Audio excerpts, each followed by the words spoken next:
På side 12 og 13 skal I arbejde med at regne ud, hvor mange point der er nogen, der har fået ved at spille. På side 12 har de spillet dart.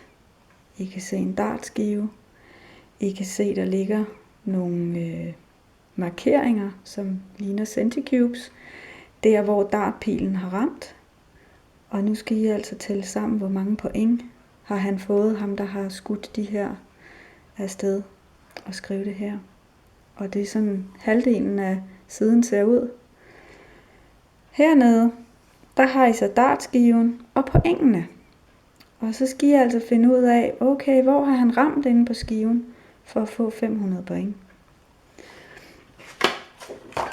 Så jeg har altså en dartskive, og jeg har mine 5 pile. Og så kan jeg jo lægge dem forskellige steder og se, okay, hvor mange point giver det. Det var 100 plus dem der, det giver 200 plus dem der, det giver 250. Ja, det er lidt for lidt. Så må jeg finde på en anden måde, pilene skal være på. Og det er sådan, I gør. Det er ikke sikkert, at I skal bruge denne her. Det kan være, at I kan regne det ud i hovedet, uden at bruge den. Men man har altså 5 pile. Så man skal bruge 5 pile, der skal ind og placeres på hver dartskive. På side 13, der er det så kegler.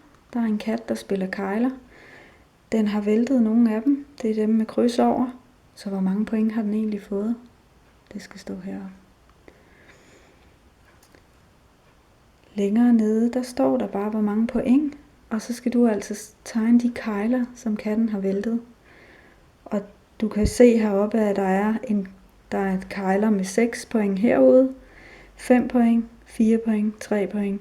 Så det er de kegler, den har. Så du skal finde ud fra de kegler, hvad for nogen, der har væltet. Der er altså ikke nogen nummer 1 kegle, for eksempel, der kun giver 1 point eller 2 point. Så jeg kan ikke bare tegne 2 kegler med 2 point og 1 med 10 hernede. Det gælder ikke. Jeg skal tage dem, der er heroppe, og bruge dem og finde ud af, hvad for nogen, der sammen giver 14, og få dem skrevet der. God fornøjelse.